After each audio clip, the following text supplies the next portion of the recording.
नमस्कार दोस्तों, स्वागत है आपका ISPCS अकेडमी में।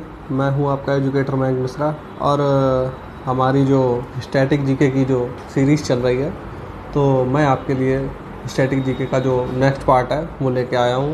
तो अभी तक आपने हमारे चैनल को सब्सक्राइब नहीं किया है तो चैनल को सब्सक्राइब कर लें, बेल आइकन को ऑन कर दीजिए और वीडियो अच्छा लगने पर वीडियो को लाइक करें और ज़्यादा से ज़्यादा दोस्तों तक अपने जो है इस वीडियो को शेयर करिए, ताकि जो आने वाले महत्वपूर्ण एग्ज़ाम हैं तो सभी लोग इसका लाभ ले सकें। और स्टैटिक जीके का क्वेश्चन काफ़ी महत्वपूर्ण है, जो आपके वनडे एग्ज़ाम में जितनी भी जीके या जीएस पूछी जाती है तो कहीं ना कहीं जितने भी क्वेश्चन हैं वो मैक्सिमम यहीं से आते हैं।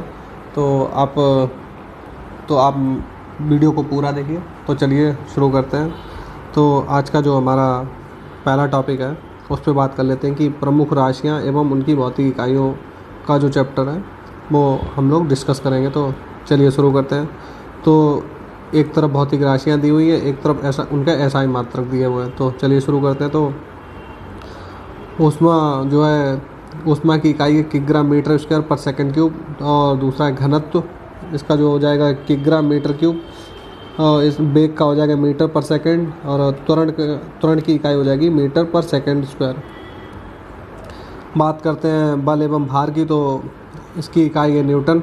विद्युत ऊर्जा की इकाई है इलेक्ट्रॉन वोल्ट। कोणीय संवेग की इकाई है किग्रा मीटर स्क्वायर पर सेकंड। कार्य एवं ऊर्जा की इकाई है जूल। शक्ति की इकाई है वाट। चुंबकीय प्रेरण की है टेस्ला या वेबर अपॉन मीटर स्क्वायर। तो पृष्ठ तनाव की बात कर ले तो न्यूटन प्रति मीटर। कोणीय वेग की बात कर ले तो रेडियन अपॉन सेकेंड। आगे हम लोग बात करते हैं प्रतिरोध की इकाई जो है ओम है।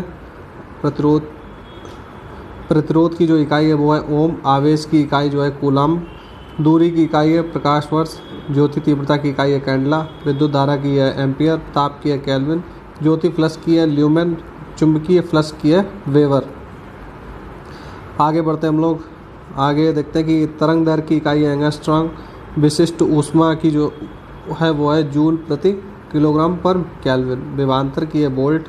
लेंस की क्षमता किस में नापी जाती है? डायोप्टर में। प्रदीप्त घनत्व लक्स में नापा जाता है। तो आगे हम लोग देखते हैं। तो आगे का जो पॉइंट है हमारा वो है पंचवर्षीय योजनाओं से रिलेटेड। तो हम लोग देखेंगे कि कौन सी योजना किस अवधि तक रही और उसकी क्या क्या प्राथमिकताएं थी। तो चलिए शुरू करते हैं। पहली जो पंचवर्षीय योजना थी 1951 से लेकर 1956 तक थी। इसकी प्राथमिकता थी कृषि क्षेत्र। दूसरी जो है 1956 से 61 के बीच में रही, इसमें प्राथमिकता थी भारी एवं आधारभूत उद्योग की। तीसरी जो है 1961 से 66 तक, इसमें क्या हुआ कि आत्मनिर्भर अर्थव्यवस्था पर फोकस था। चौथी जो थी 1969 से 74 के बीच में स्थायित्व आर्थिक विकास इसकी प्राथमिकता थी। पाँचवीं जो थी 1974 से 78 के बीच में गरीबी उन्मूलन इसकी प्राथमिकता थी। छठी जो थी 1980 से 85 रोजगार सृजन एवं गरीबी उन्मूलन जो है इसकी प्राथमिकता थी। तो बात करते हैं सातवीं की। तो सातवीं 1985 से 1990 आधुनिकीकरण एवं आत्मनिर्भरता पर फोकस किया गया। आठवीं जो थी 1992 से 97 मानव संसाधन विकास पर फोकस किया गया। नौवीं जो थी 1997 से 2002 में न्यायपूर्ण विकास पे फोकस किया गया। 10वीं जो थी वो 2002 से 2007 के बीच में गरीबी और बेरोजगारी समाप्त करने पर प्राथमिकता थी। 11वीं जो थी 2007 से 12 तक तीव्र एवं समावेशी विकास इसका फोकस जो था। और 12वीं की बात कर लें तो 2012 से 2017 के बीच में संपोषणीय समावेशी विकास इसकी प्राथमिकता में था। तो चलिए हम लोग देखते हैं नेक्स्ट जो हमारा टॉपिक है वो है कि प्रमुख धर्म, उनके पूजा स्थल एवं उनकी पुस्तकें। तो यहूदी जो धर्म है इसका जो पूजा स्थल है वो क्या है? सिनेगॉग। और इसकी धार्मिक पुस्तक का नाम क्या है? तोरा या फिर ओल्ड टेस्टामेंट। पारसी धर्म की बात करें तो अग्नि मंदिर इसका पूजा स्थल है, और इसका धार्मिक पुस्तक कौन सी है? जिंदावेस्ता। सिख का पूजा स्थल है गुरुद्वारा, और इसकी जो बुक है वो है गुरु ग्रंथ साहिब। इस्लाम धर्म की बात करें तो मस्जिद जो है इसका पूजा स्थल है, और इसकी धार्मिक पुस्तक कौन सी है? कुरान। ईसाई की बात करें तो चर्च इसका पूजा स्थल है। बाइबल जो है इसकी पुस्तक है। और हिंदू धर्म की बात करें तो मंदिर इसका पूजा स्थल है। रामायण व महाभारत इसकी धार्मिक पुस्तक है। तो चलिए आगे बढ़ते हैं। आगे का जो हमारा महत्वपूर्ण टॉपिक है वो भारतीय राष्ट्रीय कांग्रेस से संबंधित कुछ महत्वपूर्ण तथ्य दिए गए हैं जिनको हम लोग रिवीजन कर लेते हैं। बात करते हैं कि कांग्रेस की स्थापना कब हुई। 28 दिसंबर 1985 को हुई। स्थापना का स्थान की बात करें तो बम्बई में हुई, गोकुल दास तेजपाल संस्कृत कॉलेज भवन में। तत्कालीन गवर्नर उस समय कौन था? लॉर्ड डफरिन था। तो भारतीय राष्ट्रीय कांग्रेस का नाम किसने दिया? दादा भाई नौरोजी ने दिया था। आगे बढ़ते हैं कि इसका संस्थापक कौन था। तो संस्थापक की बात करें तो A.O. ह्यूम थे। प्रथम अध्यक्ष कौन थे? व्योमेश चंद्र बनर्जी। प्रथम महिला अध्यक्ष श्रीमती एनी बेसेंट। भारतीय महिला अध्यक्ष कौन थी? प्रथम श्रीमती सरोजनी नायडू। प्रथम मुस्लिम अध्यक्ष बदरुद्दीन तैयब जी। प्रथम गैर हिंदू अध्यक्ष दादा भाई नौरोजी। प्रथम अंग्रेज अध्यक्ष कौन था? George Yule. आगे बढ़ते हैं हम लोग। गांधी जी द्वारा सर्वप्रथम अध्यक्षता कब की गई? बेलगांव में अधिवेशन में 1924 में। सुभाष चंद्र बोस द्वारा 1938 में हरिपुरा में अध्यक्षता की गई और 1939 में त्रिपुरी में की गई।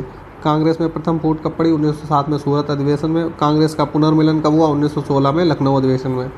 स्वतंत्रता के समय कौन अध्यक्ष था? JB कृपलानी थे। सबसे कम उम्र में अध्यक्ष कौन बना? अबुल कलाम आज़ाद जो है सबसे कम उम्र में अध्यक्ष बने। तो आगे हम लोग देखते हैं कि पहली बार गांव में सत्र कहाँ पर आयोजित हुआ? फैजपुर में 1937 में। स्वराज्य शब्द का प्रयोग सर्वप्रथम कहाँ हुआ? कलकत्ता अधिवेशन में 1906 में। पूर्ण स्वराज का प्रस्ताव कहाँ पे आया था? लाहौर अधिवेशन में 1929 में। राष्ट्रीय ध्वज का ध्वजारोहण कब हुआ? 1921 में, अहमदाबाद अधिवेशन में। तो चलिए आगे बढ़ते हैं। आगे जो हमारा टॉपिक है कि कौन से पौधे के लिए कितना उचित तापमान है और कितनी वर्षा उसको चाहिए होती है। तो बात करते हैं चावल की। अगर हम लोग बात करें तो 20 से 27 डिग्री सेंटीग्रेड इसको जो तापमान चाहिए होता है और 75 से 200 सेंटीमीटर इसको वर्षा की आवश्यकता होती है। गेहूँ 15 से 25 डिग्री सेंटीग्रेड और 50 से 75 सेंटीमीटर वर्षा चाहिए होती है। बाजरा की बात करें तो 25 से लेकर 35 डिग्री सेंटीग्रेड और 50 से 79 जो है इसको सेंटीमीटर वर्षा की चाहिए होती है। जौ की बात करें तो 15 से 25 डिग्री सेंटीग्रेड और 75 से 100 सेंटीमीटर इसको वर्षा चाहिए होती है। चना एवं दलहन की बात करें तो 15 से 25 डिग्री सेंटीग्रेड जो है इसको तापमान और 30 से 50 सेंटीमीटर वर्षा चाहिए होती है। मक्का 25 से 30 डिग्री सेंटीग्रेड और 50 से 100 सेंटीमीटर इसको वर्षा चाहिए होती है। चाय की बात करें तो 24 से 30 डिग्री सेंटीग्रेड इसको टेम्परेचर चाहिए होता है। 150 से प्लस जो है इसको सेंटीमीटर वर्षा चाहिए होती है। आगे हम लोग बढ़ते हैं। कहवा की बात कर लेते हैं। तो कहवा की बात करें तो 10 से 27 डिग्री सेंटीग्रेड टेम्परेचर, 10 से 27 डिग्री टेम्परेचर और 150 से 250 जो है सेंटीमीटर वर्षा इसको चाहिए होती है। तंबाकू की बात करें तो 16 से 40 डिग्री सेंटीग्रेड इसको तापमान चाहिए होता है। 50 से 100 सेंटीमीटर वर्षा इसको चाहिए होती है। कपास की बात कर लेते हैं तो 20 से 40 डिग्री सेंटीग्रेड इसको तापमान और 50 से 100 सेंटीमीटर इसको वर्षा चाहिए होती है। तो अगला जो हमारा टॉपिक है उस पर आते हैं। तो अगला जो टॉपिक है इसमें हम लोग देखेंगे कि दिल्ली सल्तनत के प्रमुख जो है राजवंश एवं उनके शासकों को हम लोग एक बार देख लेते हैं जल्दी से। तो सबसे पहले बात आती है जो सबसे पहले बात करेंगे गुलाम वंश पे। तो गुलाम वंश का जो है संस्थापक कौन था? कुतुबुद्दीन ऐबक। 1206 से 1210 ईस्वी तक रहा। आराम शाह की बात करें, इनके बाद में आराम शाह आया 1210 से 1211 में। इल्तुतमिश की बात करें तो 1211 से 1236। रुकनुद्दीन फिरोज इसके बाद में आया 1236। इसके बाद में आई रजिया सुल्तान 1236 से 1240। मुइजुद्दीन बैराम शाह इसके बाद में आए 1240 से 1242 तक। आगे हम लोग देखते हैं कि अलाउद्दीन मसूद शाह आए, ये जो रहे हैं 1242 से 1246। नासिरुद्दीन महमूद इसके बाद में आए 1246 से 1266। गियासुद्दीन बलबन इनके बाद में आए 1266 से 1286। कैकुबाद एवं शमसुद्दीन क्यूमर्स जो आया है वो 1287 से 1290 ईस्वी तक इसने शासन किया। तो जो अगला हमारा राजवंश है खिलजी वंश, जो इसके बारे में हम लोग देख लेते हैं कि जलालुद्दीन खिलजी जो कि इसका संस्थापक था 1290 से 1296 तक रहा। अलाउद्दीन खिलजी इसके बाद में आया 1296 से 1336 ईस्वी तक इसने शासन किया। सियाबुद्दीन उमर इसके बाद में आया 1316 तक इसने शासन किया। 1316 में कुतुबुद्दीन मुबारक खिलजी 1316 से 1320 के बीच में शासक रहा। नासिरुद्दीन खुसरव शाह की बात करें तो ये 1320 ईस्वी में ये इसने शासन किया। अगला जो हमारा वंश है वो है तुगलक वंश। तो चलिए तुगलक वंश की हम लोग बात करते हैं। तो गियासुद्दीन तुगलक जो कि इस वंश का संस्थापक था 1320 से 25 तक इसने शासन किया। मोहम्मद बिन तुगलक 1325 से 1351। उसके बाद में फिरोज शाह तुगलक आया 1351 से 1388। गियासुद्दीन तुगलक द्वितीय इसके बाद में आया 1388 से 1389। अल्बू बकर इसके बाद में आया 1389 से 1390 तक। नासिरुद्दीन मोहम्मद शाह 1390 से 1394 तक। इसके बाद में अलाउद्दीन सिकंदर शाह आया 1394 ईस्वी तक। और नासिरुद्दीन महमूद इसके बाद में आया 1394 से 1412 ईस्वी तक ये शासक रहे। अगला जो हमारा वंश है देख लेते हैं कि सैयद वंश के बारे में थोड़ी जानकारी देख लेते हैं। तो खिज्र खां जो था वो इसका संस्थापक था। 1414 से 1421 ईस्वी तक इसने शासन किया। मुबारक शाह आया 1421 से 1434 के बीच में। उसके बाद में आया मोहम्मद शाह 1434 से 1445 के बीच में। अलाउद्दीन आलम शाह आया 1445 से 1450 ईस्वी के बीच में। बात करते हैं लोधी वंश की। तो लोधी वंश में कौन कौन से शासक आए कि बहलोल लोधी जो इसका संस्थापक था 1451 से 1489 ईस्वी तक रहा। सिकंदर शाह लोधी आया उसके बाद में 1489 से 1517 ईस्वी तक। उसके बाद में आया इब्राहिम लोधी जो 1517 से 1526 ईस्वी तक इसने शासन किया। तो उसके बाद में आ जाते हैं मुग़ल शासक आ जाते हैं। तो चलिए मुग़ल शासकों और उनका शासनकाल हम लोग देख लेते हैं। तो इब्राहिम लोधी के बाद में जो आया था वो था बाबर जो है 1526 से 30 के बीच में रहा। हुमायूं की बात कर लेते 30 से 56 के बीच में। अकबर की बात कर लेते 56 से 1605 के। जहांगीर 1605 से 1627। शाहजहाँ की जो रहा वो 27 से 57 तक। औरंगजेब जो है 58 से 1707 ईस्वी तक। बहादुर शाह प्रथम कब तक रहा 1707 से 1712 ईस्वी तक। आगे हम लोग देखेंगे। उसके बाद में आया जहांदार शाह कब से कब तक रहा 1712 से 1713। फर्रुख शेर उसके बाद में आया 13 से 19 तक। मोहम्मद शाह उसके बाद में आया 19 से 48 तक। अहमद शाह उसके बाद में आया 48 से 54 तक। आलमगीर द्वितीय जो है 54 से 59 तक रहा। शाह आलम द्वितीय जो है 1759 से 1806 तक रहा। अकबर द्वितीय उसके बाद में आया 1806 से 1837 तक। बहादुर शाह जफर द्वितीय आया 1837 से 1857 तक। तो जो अगला जो हमारा महत्वपूर्ण टॉपिक है उसको देख लेते हैं कि प्रमुख देशों के राष्ट्रीय चिन्हों के बारे में हम लोग एक बार देख लेते हैं। तो अशोक चक्र जो है भारत का है। चांद तारा तुर्की का है। वाटर लिली जो राष्ट्रीय चिन्ह है वो बांग्लादेश का है। मैपल लीफ कहाँ का है कनाडा का। सफ़ेद लिली इटली की। ईगल स्पेन का। गोल्डन रॉड जो है अमेरिका की। गुलाब का फूल जो है वो ब्रिटेन का है। कीवी जो है न्यूजीलैंड का है। लिली जो है फ्रांस की है। बैटल जो है ऑस्ट्रेलिया का है। गुलदाउदी जो है जापान की है। शेमरॉक जो है आयरलैंड का है। कॉर्नफ्लावर जर्मनी का। गुलाब का फूल जो है ईरान का है। आगे हम लोग देखते हैं कि जो समुद्र तट है वो डेनमार्क का राष्ट्रीय चिन्ह है। चलिए अब हम लोग नेक्स्ट टॉपिक पे आते हैं। तो नेक्स्ट जो टॉपिक है वो हमारा है प्रमुख सिख गुरु एवं उनके कार्य। जो प्रमुख सिख गुरु हैं उन्होंने क्या क्या कार्य किए महत्वपूर्ण, वो महत्वपूर्ण कार्य हम लोग देख लेते हैं कि गुरु नानक ने क्या किया कि सिख धर्म की स्थापना की। गुरु अंगद ने क्या किया गुरुमुखी लिपि की शुरुआत की। गुरु रामदास ने क्या किया अमृतसर नगर की स्थापना। गुरु अर्जुन देव ने आदि ग्रंथ का संकलन किया। गुरु अर्जुन देव ने क्या किया स्वर्ण मंदिर का निर्माण। गुरु हरगोविंद ने क्या किया अकाल तख्त की स्थापना की। तो आगे बढ़ते हैं कि बात आती है गुरु गोविंद सिंह की। तो खालसा पंथ की स्थापना इन्होंने की। तो आगे बढ़ते हैं हम लोग। तो अगला जो हमारा महत्वपूर्ण टॉपिक है वो है कि प्रमुख सैनिक प्रशिक्षण संस्थान हम लोग एक बार देख लेते हैं कि कौन सा प्रशिक्षण संस्थान जो है कहाँ पर लोकेटेड है। तो नेशनल डिफेंस एकेडमी कहाँ पे है खड़गवासला में। नेशनल डिफेंस कॉलेज कहाँ पे नई दिल्ली में। इंडियन मिलिट्री एकेडमी कहाँ पे देहरादून में। एयरफोर्स एकेडमी कहाँ पे हैदराबाद में। इंडियन नेवल एकेडमी कहाँ पे कोचीन में। एयरफोर्स एडमिनिस्ट्रेटिव कॉलेज कहाँ पे कोयम्बटूर में। आगे बढ़ते हैं हम लोग। डिफेंस सर्विसेज स्टाफ कॉलेज कहाँ पे वेलिंगटन में। तो ये हमारा टॉपिक कंप्लीट हुआ। आगे बढ़ते हैं कि वेद उनके ब्राह्मण और उनके उपवेदों के बारे में चर्चा हम लोग करें। तो ऋग्वेद के ब्राह्मण कौन कौन से हैं तो ऐतरेय एवं कौशिकी। और इसका उपवेद कौन सा है आयुर्वेद। यजुर्वेद का ब्राह्मण कौन है शतपथ। इसका उपवेद कौन सा है धनुर्वेद। सामवेद का ब्राह्मण कौन सा है पंचविश। उसका उपवेद कौन सा है गंधर्व वेद। अथर्ववेद का ब्राह्मण कौन सा है ब्राह्मण ग्रंथ गोपथ। इसका उपवेद कौन सा है शिल्प वेद। आगे बढ़ते हैं हम लोग। तो आगे जो हमारा टॉपिक है वो प्रमुख रोग जो है और उनसे बचाव के जो टीके लगाए जाते हैं। तो हम लोग देख लेते हैं कि किस रोग से बचने के लिए कौन सा टीका लगता है। वो हम लोग देखते हैं कि टीबी के लिए कौन सा लगता है BCG वैक्सीन। और डिप्थीरिया टिटनेस के लिए DPT। काली खांसी के लिए DPT। मम्स खसरा रुबेला के लिए MMR। पोलियो के लिए पोलियो का टीका लगता है। टाइफाइड के लिए TAV लगता है। आगे बढ़ते हैं। आगे जो है तो छोटी माता के लिए रुबेला वैक्सीन। जर्मन खसरा के लिए रुबेला वैक्सीन लगती है। तो हम लोगों ने देख लिया। तो अगला जो हमारा टॉपिक है कांच के प्रकार हम लोग देखेंगे एवं उनका जो है उपयोग भी देखेंगे, कौन सी कांच किस प्रकार में किस चीज़ के लिए उपयोग की जाती है। तो जो फ्लिंट कांच जो होती है वो कैमरा दूरबीन एवं लेंस में प्रयोग की जाती है। पायरेक्स कांच प्रयोगशाला में उपकरण रखने के काम आती है। सोडा कांच जो होती है वो ट्यूबलाइट एवं बोतलों में काम आती है। क्राउन कांच विद्युत बल्ब बनाने के लिए। क्रुक्स कांच जो होती है वो धूप के चश्मे के लेंस में बनाने के लिए काम आती है। पोटास कांच कांच के बर्तन बनाने में। मृदु कांच जो होता है परख नली बनाने में मृदु कांच की ज़रूरत पड़ती है। तो अगला हम लोग हमारा जो अगला टॉपिक है हम लोग उस पर आ जाते हैं।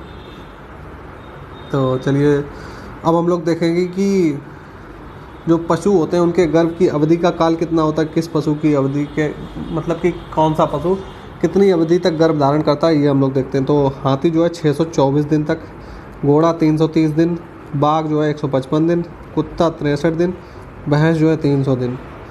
ऊँट की बात करें तो 400 दिन, गाय की बात करें 284 दिन, बकरी 151 दिन, सूअर जो है 114 दिन और गधा जो है 365 दिन। तो चलिए आगे बढ़ते हैं हम लोग। आगे मतलब हम लोग देख लेते हैं कि दो रंगों के मिश्रण से बने नए रंग जो हैं जो हम लोग देखते हैं। तो लाल एवं नीला मिलाने से कौन बनता है, मैजेंटा। लाल हरा मिला के क्या बनता है, पीला। हरा और नीला मिला के पीकॉक नीला। लाल और पीकॉक नीला मिलाने के बाद में सफ़ेद बनता है। हरा मैजेंटा मिलाने के बाद में सफ़ेद बनता है। नीला पीला मिलाने के बाद में सफ़ेद बनता है। लाल हरा नीला मिलाने पे सफ़ेद बनता है। तो चलिए आगे बढ़ते हैं हम लोग। अब हम लोग देखेंगे कि प्रमुख प्राणियों के जीवन काल, किस जीव का मतलब कि उसका जीवन काल कितना है, अब हम लोग इस पर चर्चा करते हैं। तो हाथी कितने दिन तक जीता है, 47 वर्ष तक। घोड़ा 27 वर्ष तक। बाघ 19 वर्ष। कुत्ता 16 वर्ष। भैंस 20 वर्ष। ऊँट 20 वर्ष। गाय 18 वर्ष। बकरी 17 वर्ष। सूअर 14 वर्ष और बिल्ली जो है 15 वर्ष तक जीती है। तो बात आते हैं अगला जो हमारा टॉपिक है। तो अगला जो हमारा टॉपिक है वो गवर्नर जनरल एवं उनकी नीतियों को हम लोग देखेंगे कि जो ब्रिटिश गवर्नर जनरल थे उनकी क्या क्या नीतियाँ थी। चलो हम लोग इसको एक बार देख लेते हैं। तो वारेन हेस्टिंग जो था वो 1772 में था। इसने क्या किया था कि बंगाल में द्वैत शासन का अंत किया था। अगला था लॉर्ड कॉर्नवालिस। इसने 1793 में ये जो है बना था और इसने क्या किया था, स्थायी बंदोबस्त। लॉर्ड वेलेस्ली 1798 में था और इसने सहायक संधि की स्थापना की। लॉर्ड डलहौजी की बात करें तो 1856 में था। इसने राज्य हड़प नीति की अपनाई थी। राज्य हड़प नीति जो है इसने अपनाई थी लॉर्ड डलहौजी ने। अगला जो है लॉर्ड रिपन की हम लोग बात करते हैं। तो लॉर्ड रिपन 1882 में इसे स्थानीय सुशासन का जनक कहा जाता है। लॉर्ड कर्जन ने क्या 1905 में बंगाल का विभाजन किया था। विलियम बेंटिक की बात करें तो 1829 में सती प्रथा पर रोक लगाई। लॉर्ड डफरिन की बात करें तो 1885 में कांग्रेस की स्थापना इन्होंने की। तो अगला जो है अगले पे हम लोग आ जाते हैं। तो अगला जो है बहुत ही महत्वपूर्ण टॉपिक है। तो ये जो टॉपिक है कि भारतीय संविधान के प्रमुख स्रोतों पे हम लोग बात कर लेते हैं कि किस देश से क्या क्या प्रावधान लिए गए। बहुत ही इंपॉर्टेंट टॉपिक है जो अक्सर के आपके एग्जाम में पूछा जाता है। तो चलिए अमेरिका के संविधान से क्या क्या लिया गया अब लोग इसकी बात कर लेते हैं। तो न्यायिक पुनरावलोकन लिया गया, मौलिक अधिकार, राष्ट्रपति पर महाभियोग की प्रक्रिया, उच्चतम न्यायालय एवं संविधान की सर्वोच्चता, स्वतंत्र न्यायपालिका, ये सारी की सारी चीज़ें जो है अमेरिका के संविधान से ली गई हैं। बात करते हैं कनाडा के संविधान से क्या लिया गया। तो संघात्मक व्यवस्था एवं अवशिष्ट शक्तियाँ जो है कनाडा के संविधान से ली गई हैं। आयरलैंड का संविधान से क्या लिया गया, राज्य के नीति निर्देशक तत्व एवं राष्ट्रपति के निर्वाचन की रीति जो है आयरलैंड से ली गई है। बात करते हैं कि ब्रिटिश संविधान से क्या क्या लिया है। तो संसदीय शासन व्यवस्था, विधि निर्माण प्रक्रिया, एकल नागरिकता, राष्ट्रपति की संवैधानिक स्थिति, ये सब चीज़ें ब्रिटिश संविधान से ली गई हैं। बात करते हैं कि जर्मनी के संविधान से क्या क्या उपबंध लिए गए हैं। तो आपातकाल का उपबंध जो है जर्मनी से लिया गया है। दक्षिण अफ्रीका के संविधान से क्या लिया गया है, संविधान संशोधन की पद्धति। सोवियत संघ के संविधान से क्या लिया गया, मौलिक कर्तव्य लिए गए हैं। बात करते हैं फ्रांसीसी संविधान से क्या लिया गया, गणतंत्रात्मक शासन व्यवस्था ली गई है। ऑस्ट्रेलिया के संविधान से क्या लिया गया, प्रस्तावना हो गई, समवर्ती सूची हो गई, शक्ति का विभाजन जो है ये ऑस्ट्रेलिया के संविधान से लिया गया। जापान के संविधान से क्या लिया गया, विधि द्वारा स्थापित प्रक्रिया जो है वो जापान से ली गई है। अब जो हमारा नेक्स्ट टॉपिक है वो है भारतीय संविधान की अनुसूचियों को हम लोग देख लेते हैं। बहुत ही महत्वपूर्ण टॉपिक है। तो अनुसूचियाँ एवं उनकी विशेषताएं दी गई हैं। तो हम पढ़ते हैं कि पहली अनुसूची में क्या है, संघ एवं उसके राज्यों का उल्लेख पहली अनुसूची में। दूसरी में क्या है, राष्ट्रपति हो गया, उपराष्ट्रपति, राज्यपाल, लोकसभा, विधानसभा, उच्चतम न्यायालय और उच्च न्यायालय के वेतनों के बारे में दूसरी अनुसूची में दिया गया है। अच्छा, तीसरी अनुसूची की बात कर लेते हैं। तो तीसरी अनुसूची में क्या है कि व्यवस्थापिका के सदस्य, मंत्री, राष्ट्रपति, उपराष्ट्रपति, न्यायाधीशों के लिए शपथ लिए जाने वाली प्रतिज्ञा का प्रारूप जो है तीसरी अनुसूची में दिया गया है। बात करते हैं चौथी अनुसूची में क्या दिया गया है। तो चौथी में दिया गया राज्यसभा में विभिन्न राज्यों एवं केंद्र शासित प्रदेशों में स्थानों का आवंटन का उल्लेख चौथी में दिया गया है। पाँचवीं में अनुसूचित क्षेत्रों, अनुसूचित जनजातियों के क्षेत्रों के प्रशासन के बारे में दिया गया है। बात करते हैं छठी अनुसूची की। तो छठी अनुसूची में असम, मेघालय, त्रिपुरा, मिजोरम में जनजातीय क्षेत्र के प्रशासन के बारे में दिया गया। सातवीं में क्या दिया गया, संघ, राज्य तथा समवर्ती सूची दी गई है। आठवीं में क्या दिया गया, भारत की जो 22 भाषाएं हैं उनका उल्लेख आठवीं में किया गया है। नौवीं में भूमि सुधार संबंधी अधिनियम नौवीं में दिए गए हैं। बात करते हैं दसवीं की। तो दसवीं में दल बदल निरोध उपबंध दिए गए हैं। 11वीं में पंचायती राज से संबंधित उपबंध। 12वीं में नगर पालिका से संबंधित उपबंध जो है 12वीं अनुसूची में दिए गए हैं। तो अगला जो हमारा टॉपिक है वो है महत्वपूर्ण दिवस, जो बार बार आपके एग्जाम में पूछे जाते हैं। कुछ महत्वपूर्ण जो दिवस हैं जो बार बार रिपीट होते रहते हैं। तो चलिए एक बार हम लोग उन सारे के सारे दिवसों को देख लेते हैं। राष्ट्रीय युवा दिवस कब मनाया जाता है, 12 जनवरी को। विश्व युवा दिवस 12 अगस्त को। शहीद दिवस 30 जनवरी को। विश्व कैंसर दिवस 4 फरवरी। राष्ट्रीय विज्ञान दिवस 28 फरवरी। प्रवासी भारतीय दिवस 9 जनवरी। आगे बढ़ते हैं हम लोग, बात करते हैं अंतर्राष्ट्रीय महिला दिवस की। तो अंतर्राष्ट्रीय महिला दिवस 8 मार्च। विश्व पृथ्वी दिवस 22 अप्रैल। मजदूर दिवस 1 मई। राष्ट्रीय एकता दिवस 31 अक्टूबर। सद्भावना दिवस 20 अगस्त। विश्व विरासत दिवस 18 अप्रैल। विश्व पर्यावरण दिवस 5 जून। विश्व जनसंख्या दिवस 11 जुलाई को। आगे बढ़ते हैं हम लोग, आगे जो हमारा नेक्स्ट दिवस जो है वो है शिक्षक दिवस 5 सितंबर। विश्व साक्षरता दिवस 8 सितंबर। तंबाकू निषेध दिवस 31 मई। विश्व स्वास्थ्य दिवस 7 अप्रैल। विश्व जल दिवस 22 मार्च। विश्व एड्स दिवस 1 दिसंबर। मानव अधिकार दिवस 10 दिसंबर। आगे बढ़ते हैं हम लोग, आगे बात करते हैं किसान दिवस 23 दिसंबर। बाल दिवस 14 नवंबर। अंतर्राष्ट्रीय योग दिवस 21 जून। विश्व मधुमेह दिवस 14 नवंबर। विश्व उपभोक्ता दिवस 15 मार्च। संयुक्त राष्ट्र का स्थापना दिवस 24 अक्टूबर। अंतर्राष्ट्रीय शांति दिवस 21 सितंबर को। आगे बढ़ते हैं हम लोग, आगे बात करते हैं कि पर्यावरण संरक्षण दिवस कब मनाया जाता है, 26 नवंबर। विश्व पर्यावरण संरक्षण दिवस 26 नवंबर। यूनिसेफ दिवस 11 दिसंबर। वैलेंटाइन दिवस 14 फरवरी। राष्ट्रीय खेल दिवस 29 अगस्त। हिंदी दिवस 14 सितंबर। विश्व पर्यटन दिवस 27 सितंबर। अंतर्राष्ट्रीय ऊर्जा दिवस 3 मई को मनाया जाता है। आगे बढ़ते हैं कि जो है हमारा अगला जो है वो है राष्ट्रीय ऊर्जा संरक्षण दिवस 14 दिसंबर। झंडा दिवस जो है 7 दिसंबर। विश्व रेड क्रॉस दिवस जो है वो 8 मई को। विश्व पशु दिवस 4 अक्टूबर को। डाक दिवस 9 अक्टूबर को। किसान दिवस 23 दिसंबर को। राष्ट्रीय पक्षी दिवस 12 नवंबर को। चलिए आगे बढ़ते हैं, आगे जो हमारा नेक्स्ट इम्पॉर्टेंट डे है वो है जल संरक्षण दिवस 19 अक्टूबर। वायुसेना दिवस 8 अक्टूबर को। नौसेना दिवस 4 दिसंबर को। सुशासन दिवस 25 दिसंबर को। थल सेना दिवस 15 जनवरी को। राष्ट्रीय सुरक्षा दिवस 4 मार्च को। आगे बढ़ते हैं हम लोग, आगे जो है आतंक विरोधी दिवस 21 मई को मनाया जाता है। अक्षय ऊर्जा दिवस 20 अगस्त को मनाया जाता है। विश्व ठहाका दिवस 10 जनवरी को। उत्पादकता दिवस 12 फरवरी को। तो दोस्तों आज के वीडियो में बस इतना ही मैं आपको पढ़ाऊँगा। तो आगे का पोर्शन मैं आपको नेक्स्ट वीडियो में कवर करवा दूंगा स्टैटिक जीके का। तो आप सभी लोग वीडियो को ज़्यादा से ज़्यादा शेयर करिए और जिससे कि और स्टूडेंट को भी लाभ मिल सके।